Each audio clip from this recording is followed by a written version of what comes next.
দূরে তবু কাছে যে যেখানে আছে সবাইকে আন্তরিক প্রীতি ও শুভেচ্ছা টেকনিক ইজি এডুকেশনের পক্ষ থেকে স্বাগত জানাচ্ছি নতুন একটি গণিতের ক্লাসে। আজকের ক্লাসে আমরা আলোচনা করব 2019 সালে আসা একটি বোর্ড প্রশ্ন নিয়ে, যে প্রশ্নটি রাজশাহী বোর্ডে এসেছিল এসএসসি পরীক্ষায়। তো এই প্রশ্নটি তোমাদের পাঠ্য বইয়ের অর্থাৎ নবম দশম শ্রেণীর পাঠ্য বইয়ের পরিমিতি নামক অধ্যায় থেকে নেওয়া হলো। দেখতে পাচ্ছ আমার পিছনে প্রশ্নটি এবং প্রশ্নের সাথে দেখতে পাচ্ছ একটা কিউআর কোড। এই কিউআর কোডটা হচ্ছে বাংলাদেশের প্রথম স্মার্ট সহায়ক বই ইজি ম্যাথ বইয়ের। তো এটা একটা দামি কিউআর কোড। আসল কিউআর কোডটা পেতে চাইলে তোমাকে অবশ্যই আমাদের ইজি ম্যাথ বইটি সংগ্রহ করতে হবে। যারা এখনও পর্যন্ত ইজি ম্যাথ বইটি সংগ্রহ করনি, দ্রুত সংগ্রহ করে নাও। আমাদের এই বইয়ের প্রতি টপিকের সাথে একটা করে কিউআর কোড দেওয়া আছে। কিউআর কোডটা স্ক্যান করলেই তুমি সাথে সাথে আমাদের মতো কোনো একজন টিচার তোমার ক্লাসটি নিয়ে নেবে। তাহলে যাদের গণিতের শুরু থেকে শেষ পর্যন্ত যত প্রবলেম আছে সব প্রবলেম সমাধান করতে চাইলে ইজি ম্যাথ বইটি এখনই সংগ্রহ করো এবং তুমি তোমার প্রয়োজনীয় ক্লাসটি বুঝে নাও। তাহলে চলো আর কালক্ষেপণ না করে আমরা আমাদের আজকের এই প্রশ্নটি বুঝে নিই। আমাদের এই কোশ্চেনটার উদ্দীপকের একটা অংশ হচ্ছে যে একটি ত্রিভুজের তিনটি বাহুর দৈর্ঘ্যের অনুপাত দেওয়া আছে 4:5:7। এই অনুপাত বলতে আমরা আসলে বুঝি কি, কোনো একটা বৃহত্তর সংখ্যাকে সংক্ষিপ্ত করে প্রকাশ করা হলো, এটা আসলে প্রকৃত সংখ্যা না। আর পরিসীমা দেওয়া আছে কত বলতো, 64 সেন্টিমিটার। ত্রিভুজটি পরিসীমার সমান পরিসীমা বিশিষ্ট একটি সামান্তরিক সন্নিহিত বাহু। দেখো আমাদের উদ্দীপকের প্রথম দুইটা পার্ট, মানে প্রথম পার্টে ছিল ত্রিভুজ, তারপর আসে সামান্তরিক। তাহলে বিশিষ্ট সামান্তরিকের একটি বাহুর দৈর্ঘ্য হচ্ছে কত বলতো, 12 সেন্টিমিটার এবং অপর কর্ণের দৈর্ঘ্য 28 সেন্টিমিটার। কোশ্চেন ক কি বলা হয়েছে, বেলনাকার দণ্ডের ভূমির ব্যাসার্ধ যদি 6 সেন্টিমিটার হয় এবং আয়তন যদি হয় 180 পাই ঘন সেন্টিমিটার, তবে এর উচ্চতা নির্ণয় করো। তো আমরা সবগুলো প্রশ্ন একবারে বুঝে নিই, তারপরে সমাধান করি। প্রশ্ন খতে বলা হয়েছে ত্রিভুজটির ক্ষেত্রফল নির্ণয় করো। কোন ত্রিভুজের? যে ত্রিভুজের বাহুর অনুপাতগুলো দেওয়া আছে ওই ত্রিভুজের। ওকে। আর সামান্তরিক, আমাদের উদ্দীপকের শেষ অংশে একটা সামান্তরিক কথা বলা হয়েছে যে সামান্তরিকটির অপর কর্ণের দৈর্ঘ্য নির্ণয় করো। চলো আমরা একে একে সবগুলো সমস্যার সমাধান করি। এখানে আমরা একটু দেখবো যে দেওয়া আছে কি, বেলনাকার দণ্ডের যে ভূমির ব্যাসার্ধ আর সমান সমান 6 সেন্টিমিটার। তাহলে দণ্ডটির উচ্চতা 8 সেন্টিমিটার ধরে নিলাম, যেগুলো ধরে নিলাম যে উচ্চতা হচ্ছে 8 সেন্টিমিটার। আমরা জানি যেহেতু এটা বেলনাকার অর্থাৎ সিলিন্ডার, তাহলে দণ্ডটির আয়তন হবে কি, সিলিন্ডারের আয়তন যে ফর্মুলা সেটা এখানে হবে πr²h। আমরা এই ফর্মুলাটা অ্যাপ্লাই করে দিলাম। এইটা হচ্ছে আমরা সূত্র দিয়ে বের করেছি। আর আমাদের পাঠ্য বইয়ে অর্থাৎ আমাদের প্রশ্নে কিন্তু একটা আয়তন দিয়ে দিয়েছে, সেটা হচ্ছে 180 পাই, 180 পাই। তাহলে আমাদের যে ফর্মুলা বা আমরা যে আয়তনটা বের করেছি সেটাকে বাম পাশে এবং প্রশ্নে সেটা যেটা দেওয়া আছে সেটাকে ডান পাশে লিখে আমরা প্রশ্ন মতো একটা সমীকরণ তৈরি করতে পারি। এই সমীকরণ থেকে মূলত আমার এইচ এর মান বের করতে হবে। এই এইচটার সাথে দেখো তো πr² কীভাবে আছে, মাল্টিপ্লাই। যদি এটাকে ডিভাইড পাশে পাঠাই তাহলে ডিভাইড হয়ে যাবে। এই যে ডিভাইড করে দিলাম, এখানে দেখো পাই আর পাই কিন্তু কাটা যায়, তাহলে 180 আর এখানে আর এর ভ্যালু হচ্ছে 6, 6-এর উপরে স্কোয়ার করে দাও, কত হয় 36। এখানে কাটাকাটি করো, কত পাচ্ছে বলো তো 5। এই 5 হচ্ছে বেলনাকার দণ্ডের উচ্চতা বা 5 সেন্টিমিটার। আশা করি তোমরা এই সমস্যাটি বুঝতে পেরেছো। তাহলে আমরা পরের প্রশ্নে চলে যাই। এখানে তিনটা কি দেওয়া আছে বলো তো, একটি ত্রিভুজের তিনটি বাহুর দৈর্ঘ্যের অনুপাত দেওয়া আছে 4:5:7। তাহলে আমরা ধরে নিলাম যে এখানে তিনটা বাহু, তো একটাকে ধরলাম এ, একটাকে ধরলাম বি আর একটাকে ধরলাম সি। তাহলে এ সমান সমান লিখতে পারি 4 সেন্টিমিটার, 4x সেন্টিমিটার। যেহেতু এটা অনুপাত ছিল, এখানে একটা ভ্যারিয়েবল বা চলক দিয়ে দেখাতে হবে। আমরা একটা চলক নিয়ে আসলাম যেটা হচ্ছে x। তাহলে b = 5x সেন্টিমিটার আর c = 7x সেন্টিমিটার। এখন দেখো এই যে তিনটা বাহুর দৈর্ঘ্যকে যদি আমরা যোগ করি তাহলে কি পাবো বলো তো, আমরা এখানে পেয়ে যাবো ডায়ামিটার অথবা বা পরিসীমা। তাহলে তিন বাহুকে যদি যোগ করি 7x + 5x + 4x, তিনটাকে যোগ করলে কত হচ্ছে বলো তো, এইটা হচ্ছে আমাদের বের করা পরিসীমা। আর প্রশ্নে বলা হয়েছে যে পরিসীমা হচ্ছে 64। তাহলে আমাদের বের করা পরিসীমাটা বাম পাশে আর প্রশ্নের দেওয়াটা ডান পাশে দিয়ে আমরা প্রশ্ন মতে দিলাম, আর একটা সমীকরণ তৈরি হয়ে গেল। এখান থেকে আমরা এক্স এর ভ্যালু বের করতে চাই। তাহলে এক্স এর সাথে 16 আছে হচ্ছে মাল্টিপ্লাই, ওপাশে পাঠালে হয়ে যাবে ডিভাইড। তাহলে আমরা যদি এটাকে ভাগ করে দিই তাহলে কত পাচ্ছি দেখো, এই যে 64/16, তার মানে এক্স এর ভ্যালু হচ্ছে 4। এক্স এর ভ্যালু কত পাইলাম বলো তো 4। তাহলে এই প্রথম বাহুর দৈর্ঘ্য কে ধরেছিলাম, তাহলে এর হচ্ছে 4x, 4 × এক্স এর ভ্যালু বসাই দিলাম 16 সেন্টিমিটার। একই রকমভাবে আমরা বি এর মানটা বের করলাম আর সি এর মানটা বের করলাম, দেখলাম সেটা হচ্ছে একটা হচ্ছে 20 সেন্টিমিটার এসেছে, একটা হচ্ছে 28 সেন্টিমিটার এসেছে। তাহলে একটু ভালো করে দেখো, প্রথম বাহুর দৈর্ঘ্য 16, দ্বিতীয় বাহুর দৈর্ঘ্য 20 আর তৃতীয় বাহুর দৈর্ঘ্য হচ্ছে 28। আমরা এখান থেকে একটা সিদ্ধান্তে আসতে পারি যে এই ত্রিভুজটা হচ্ছে একটা বিষমবাহু ত্রিভুজ, মানে প্রত্যেকটি বাহুর দৈর্ঘ্য হচ্ছে অসমান। তাহলে এই বিষমবাহু ত্রিভুজের ক্ষেত্রফলের সূত্র হচ্ছে √s into S minus A into S minus B into S minus C, যেখানে এ বি সি হচ্ছে যথাক্রমে তিনটি বাহুর দৈর্ঘ্য এবং এস হচ্ছে এখানে অর্ধ পরিসীমা। তাহলে ত্রিভুজটির অর্ধ পরিসীমাটা বের করাটা জরুরি। আমরা ত্রিভুজের অর্ধ পরিসীমা এস সমান হচ্ছে 3 বাহুকে যোগ করে 2 দিয়ে ভাগ করে অর্ধ পরিসীমা পেয়ে যাবা। 3 বাহুকে যোগ করে আমরা পরিসীমা পাচ্ছি কত? 64, যেটা আমাদের প্রশ্নে কিন্তু দেওয়াই ছিল। তুমি চাইলে সরাসরি 64কে 2 দ্বারা ভাগ করতে পারবা। তাহলে কত পাচ্ছি? 32। এবার এই ক্ষেত্রফলের সূত্রের মধ্যে মানগুলো বসায় দাও। ক্ষেত্রফল হচ্ছে √s into S minus A B C, S minus A into S minus B into S minus C, সবগুলো ভ্যালু বসায় দাও। ভ্যালুগুলো বসিয়ে দিলাম, বসে হিসাব করলাম 32, এখান থেকে মাইনাস করলে 16, মাইনাস করলে পাই হচ্ছে 12, মাইনাস করলে পাই 4। এই টোটালটা হিসাব করলে কত আসছে বলো তো? 24,576।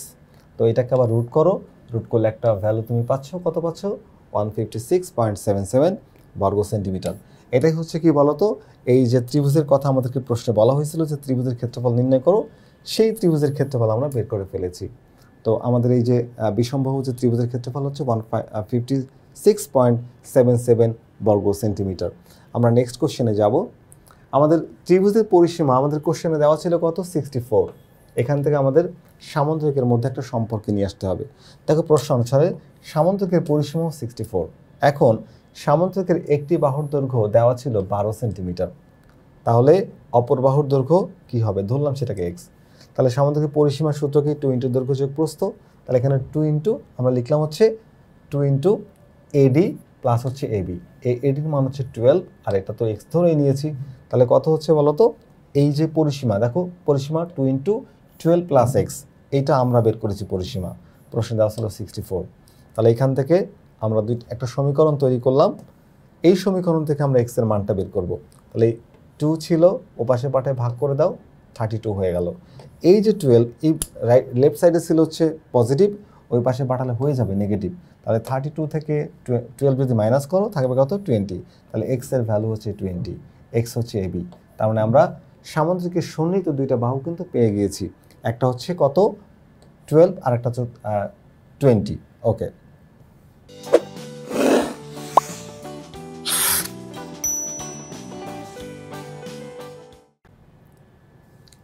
এখন দেখো এই যে চিত্রটাকে আমাদের একটু দরকার, চিত্র ছাড়াই সামুদ্রিকটা সমাধান করা খুবই মুশকিল। আমরা কি করেছি বলো তো? এখানে এই সামুদ্রিকটা দেখতে পাচ্ছ তোমরা, এ বি সি ডি, এটা হচ্ছে সামুদ্রিক। তো এই সামুদ্রিকের ডি পয়েন্ট থেকে আর সি পয়েন্ট থেকে আমরা কি করেছি বলো তো? এই ডি পয়েন্ট থেকে আমরা একটা লম্ব টেনেছি, আর সি পয়েন্ট থেকে আমরা একটা লম্ব টেনেছি, যে লম্বটা এ বিকে এ বিন্দুতে আর এ বির বর্ধিত অংশকে ই বিন্দু ছেদ করে। তাহলে আমাদের টার্গেট হচ্ছে এই লম্বের মানটা বের করা। তো লম্বের মানটা বের করতে পারবো আমরা কিভাবে বলো তো? আমরা তো এই ত্রিভুজের সাহায্য নিতে পারবো, এই ত্রিভুজটাকে সাহায্য নিতে পারবো। একটা হচ্ছে 28, একটা হচ্ছে 12, আর একটা কত আছে বলো তো? 20। তো এখানে একটা বিষমবাহু ত্রিভুজের ফর্মুলা অ্যাপ্লাই করে আমরা ওখান থেকে হাইটটা বের করে নিয়ে আসতে পারবো। তাহলে চলো ত্রিভুজের ক্ষেত্রফলটা কি বলো তো? এই যে বিষমবাহু ত্রিভুজের ক্ষেত্রফল, সেই মানটা বসাই দিই। বসাই দিলে দেখো 30 ইন্টু 30 মাইনাস 20, 30 মাইনাস 12, আর 30 মাইনাস 28, আর 30 মাইনাস 12 হিসাব করলে আমরা একটা ক্ষেত্রফল পাচ্ছি। কত পাচ্ছি সেটা? 103.92 এটা হচ্ছে ত্রিভুজের ক্ষেত্রফল, এই অংশের ক্ষেত্রফল। একটু দেখাই, আবার তোমাদের একটু দেখাই, চিত্রটা থেকে একটু দেখাই দিই। ত্রিভুজের এই অংশের ক্ষেত্রফল, এই অংশের ক্ষেত্রফল, অথবা তুমি বলতে পারো যে উপরের অংশের ক্ষেত্রফল, সমস্যা নাই। একটা সামুদ্রিকের একটা কর্ণ বা একটা ডায়াগোনাল যখন আমরা টেনে দিই, তখন ওটা দুইটা ত্রিভুজ তৈরি হয়, যে দুইটা ত্রিভুজের ক্ষেত্রফল সমান হয় এবং যার অনুরূপ বাহুগুলো কিন্তু সমান হয়ে যায়। তাহলে আমরা একটা ক্ষেত্রফল বের করলাম। এবার দেখো ওই একই ত্রিভুজের ক্ষেত্রফল আমরা একটা ভিন্ন পদ্ধতিতে বের করব। আমরা ত্রিভুজের বেসিক ফর্মুলা জানি, যেটা হচ্ছে হাফ ইন্টু ভূমি গুণ উচ্চতা। তাহলে হাফ ইন্টু, এ দেখো এই যে হাফ ইন্টু এ বি, আর এই লম্বটা আমি টেনেছিলাম, তাহলে half into A B into BD, এটা হচ্ছে ত্রিভুজের বেসিক ফর্মুলা একদম, সেটা আমরা অ্যাপ্লাই করেছি। তো দেখো একই ত্রিভুজের ক্ষেত্রফল দুইটা ভিন্ন পদ্ধতিতে বা দুইটা ভিন্ন মেথডে আমরা যদি বের করি, কিন্তু ক্ষেত্রফল কিন্তু আসলে একই আসবে।